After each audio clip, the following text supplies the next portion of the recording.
김정은 북한 노동당 위원장 집권 7년 만에 시진핑 중국 국가주석과 첫 정상회담을 했죠. 게다가 첫 외국 방문 그리고 전격적이고 비공개적인 정상회담이었다. 참 의미가 남다릅니다.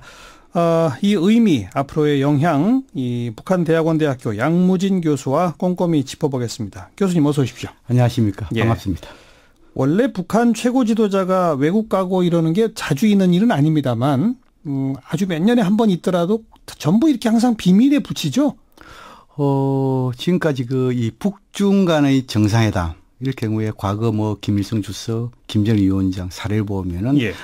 비공식적인 방문이기 때문에 네. 좀 이 비공개, 좀 비밀에 붙인 이 방중이 많았다. 그렇죠. 이렇게 이해를 하면 되고 특히 2000년, 2010년, 2011년 이 김정일 시대 세 번의 방중을 볼 때도 거의 다 비공식 이 방중이기 때문에 예. 공개되지 않았다. 예. 이 최고 지도자가 북한 땅에 도달하면은 그때서야 보도하는 거죠. 그렇죠. 예. 그것이 관례였습니다. 예. 그 관례에 비추어 볼 때 이번 김정은의 깜짝 방중과 정상회담은 이상한 건 아니에요. 그죠? 그렇죠. 예. 그럼 우리가 통상적으로 김정은 지금은 한 6년 차 이럴 때 김정은 위원장은 아버지가 좀 폐쇄주의, 신비주의라고 한다면 김정은 위원장은 좀 더 투명성, 예. 공개 이것을 좀 더 강조하는 그런 지도자라고 생각했는데 예. 그러나 이번에 이 또 비밀리에 이 아버지의 방중 행태, 답석 그런 거 봤을 때는 좀 유사한 측면이 많고 그렇게 이해가 될 것 같습니다. 네. 이게 또 시점이 남북 정상회담이 합의돼 있고 다음 달 말입니다. 그죠? 그리고 북미 정상회담이 5월 달로 일단 되어 있는 상태. 그리고 요 시점이 지금 이제 북중 정상회담이란 말이죠. 이것도 어떤 의미에서는 이상할 게 없는 거 아닌가요?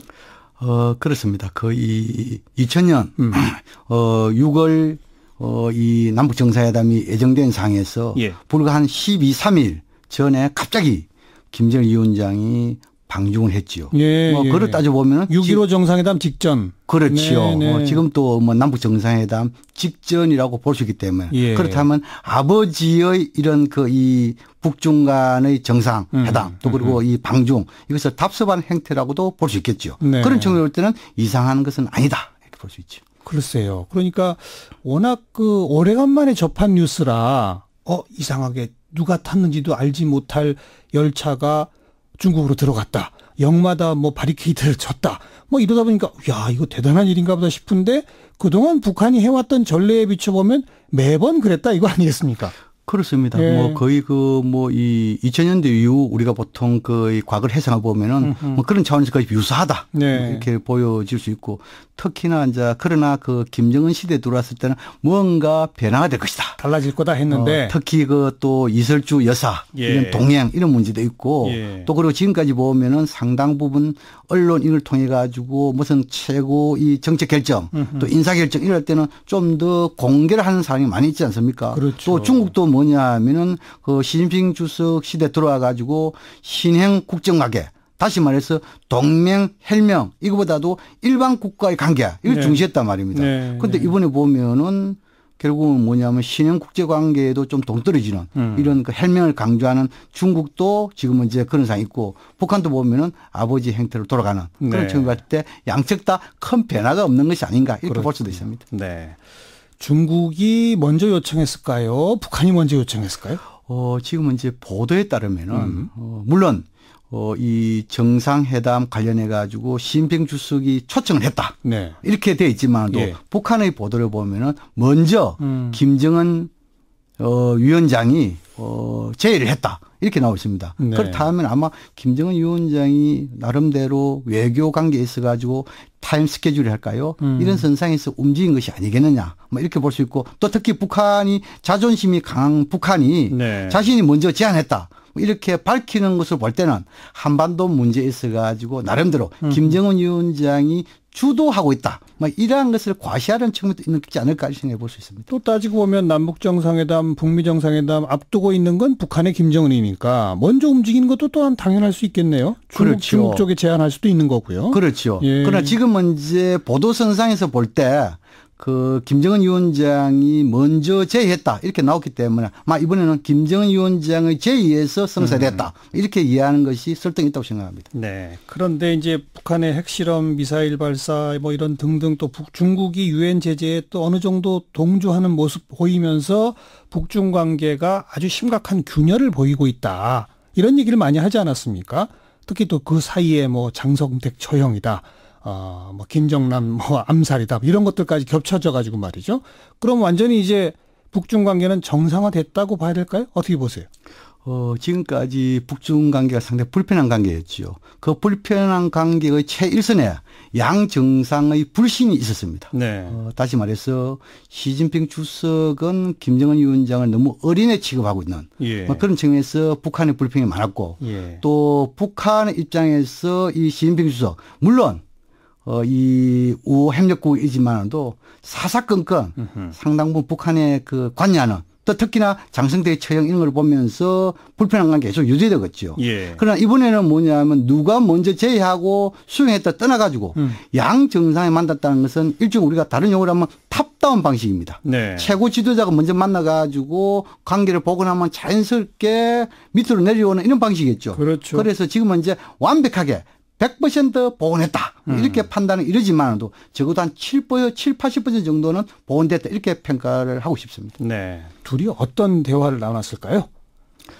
지금은 이제 이 중국의 언론 또 북한의 조선중앙통신 이거 할 때 이 양국 간의 현안 문제 또 그리고 조선반도 한반도겠죠. 여기에 대한 정세 문제 뭐 이렇게 나눴는데 이것을 좀 더 구체화돼 보면은 예. 그 양국 간의 그 이 전통적 친선 문제 뭐 이것도 나왔고 그다음 두 번째는 뭐냐 하면은 북한의 비핵화 이것도 김정은 위원장이 선대위원이라 하면서 비핵화 의지를 밝혔단 말입니다. 예. 그리고 정확하게 표현은 하고 있지 않지만도 양국 간의 경제 협력 이런 문제도 논의하지 않을까 이렇게 보여지고 좀 더 구체적으로 보면 거기에 이 김정은 위원장의 정상회담에서 배석한 사람이 김영철 통전부장이 배석을 했습니다. 예. 라고 한다면은 아마 남북관계 이런 부분도 이야기했을 것이고 또 그리고 지금은 이제 북한에서 외무성 상이라고 할 수 있는 이 용어도 정상회담에 배석을 했단 말입니다. 그랬죠. 그럼 아마 북미 정상회담 예. 이 분야에 대해서 좀 논의하지 않았을까 이렇게 추정 전망해 봅니다. 그 핵심은 결국 이 비핵화 의제를 앞으로 남북 정상회담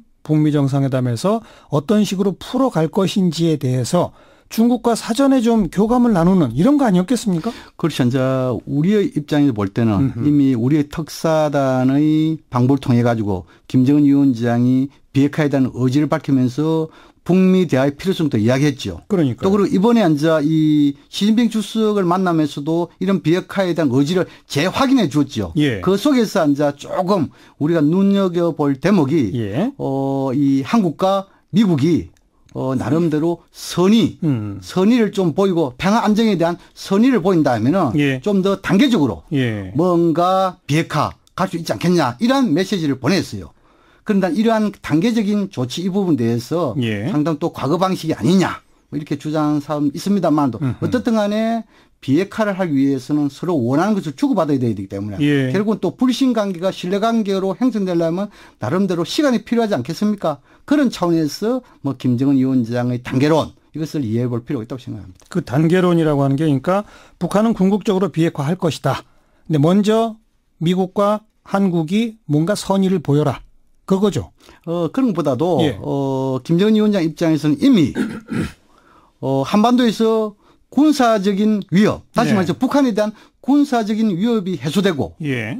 체제 안전에 대해서 보장이 된다면은 핵무기를 가질 이유가 없다. 예. 이렇게 주장하고 있단 말입니다. 그렇죠. 그렇다면 결국은 뭐냐면 비핵화와 체제 보장 이것을 그 중추적으로 해가지고 그렇다면은 북한 입장에서 좋다.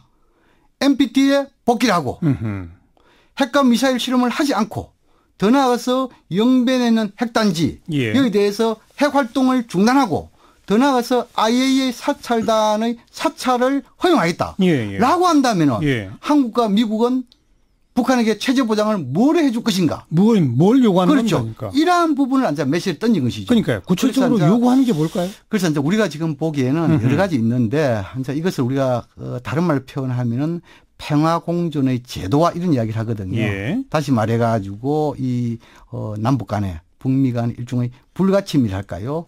이런 것도 하나 우리 상상할 수 있고. 불가침 조약. 예, 그렇죠. 예. 그다음 제 뭐냐면 연장선에서 평화협정이라는 부분도 또 우리가 상상해 볼 수 있고. 지금은 정전협정 상태니까. 그렇죠. 이걸 예. 평화협정으로. 그렇죠. 그다음에 뭐냐면 북미 관계 정상화 수교라고 볼 수 있겠죠. 북미 수교. 예. 그래서 또 하나 더 추가한다 하면은 군사적 긴장 완화 이 부분과 관련해 가지고 나름대로 지금 이제 군비 통제랄까요? 군비 경쟁 이것을 지향하고 축소하는 이런 뭔가도 좀 기대하고 있지 않을까 이렇게 볼 수 있겠죠. 주한미군 철수는 여기 안 들어갑니까? 지금 이제 북한이 우리 특사단의 방북에서 김정은 위원장의 언급을 보면은 한미 군사훈련에 대해서는 나름대로 조금 이해한다. 그랬죠. 이렇게 이야기했지만도 이 주한미군 이 부분에 대해서는 북한의 주장, 과거의 주자를 보면 여러 가지 변화가 많이 있었습니다. 남북 관계가 좋을 때는 주한미군 주둔 인정한다. 묵인한다. 이렇게 하고 남북 관계가 북미 관계가 안 좋을 때는 주한미군 이것 철수를 갖다가 줄기차게 주장해왔단 말입니다. 그랬죠. 그러면서 또 한편은 뭐냐면 그렇다면 당신들 정말 주한미군 철수가 핵심적인 요구사항이냐 라고 물으면 또 다르게 뭐 이것은 주민들의 교육용이다 이렇게 이야기한단 말이에요. 그래서 아마 이 남북관계 좋고 북미관계 어느 정도 대화의 틀이 유지된다면 이 주한미군 문제 이 부분에 대해서는 그렇게 어려운 해결거리는 아니다.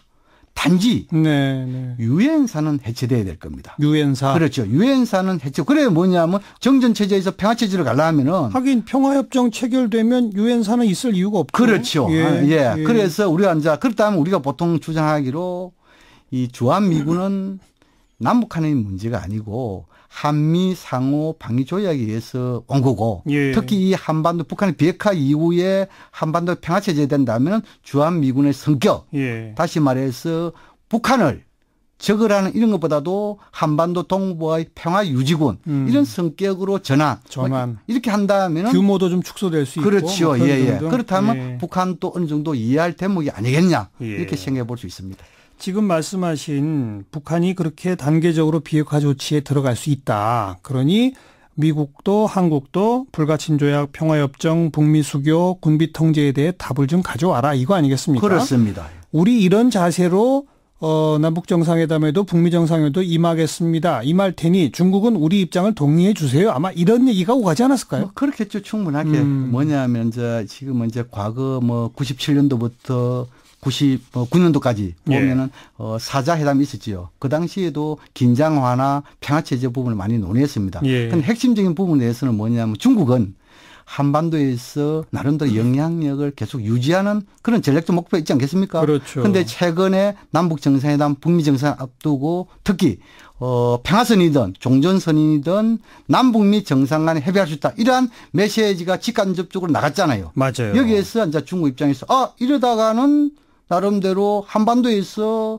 평화협정까지 간다면 자신은 소외되는 이렇게 느낌이 있겠죠. 아마 그런 측면에서 이 시진핑 주석도 김정은 위원장의 방중에 나름 흔쾌히 수행한 것이 아니겠냐 이렇게도 볼 수 있습니다. 네, 그렇죠. 얼마 전에 문재인 대통령이 삼국 정상회담, 남북 미 정상회담까지 한번 언급하지 않았습니까?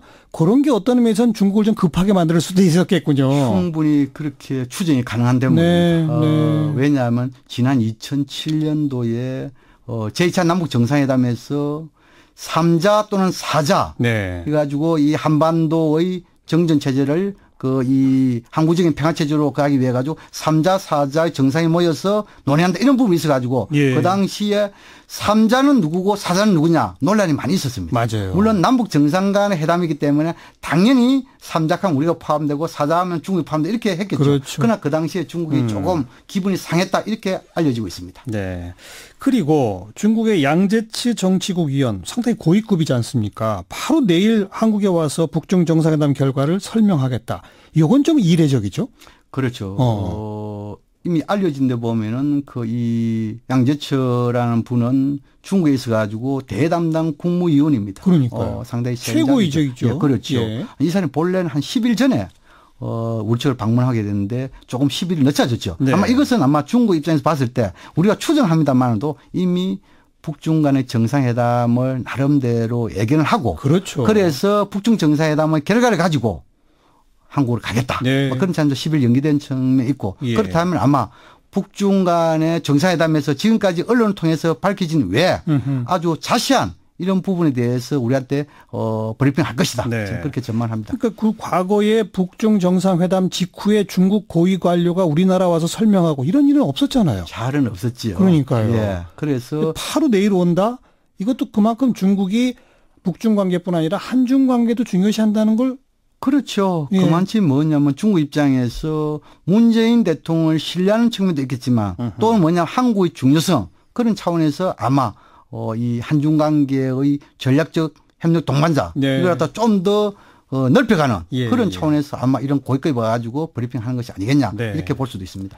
일본은 완전히 소외됐다면서요? 이번 북중 정상회담 과정에서. 그렇습니다. 우리 정부는 중국 정부한테 사전 통보를 받았다는 거 아니겠습니까? 그래서 이제 사전 통보를 받았다는 것이 시점의 문제가 논쟁거리 될 수 있습니다. 다시 말해서 김정은 위원장이 떠나기 전에 소위 말해서 이 중국으로부터 우리가 이 통보를 받았느냐. 받은 것인지 예. 아니면은 방중 체류 기간 중에 받은 했느냐. 것인지 예. 아니면은 김정은 위원장이 북한 땅에 도착 임반 시기에 받은 이건 잘 알 수가 없죠. 예. 그러나 제가 보기에는 특히 이번에는 굉장히 중국, 북한 중요한 그런 상황에서 했기 때문에 아마 체류 기간 중? 1박체라든지 2박체라든지 이 시기에 통보보다 가능성이 있다. 그렇지만도 중국이 우리한테는 통보를 했지만도 일본한테는 하지 않았다는 지금 이제 그런 이야기가 좀 나오고 그렇죠. 있습니다. 그렇죠. 예. 그런 지금 봤을 때 일본 아베 총리 입장에서는 예.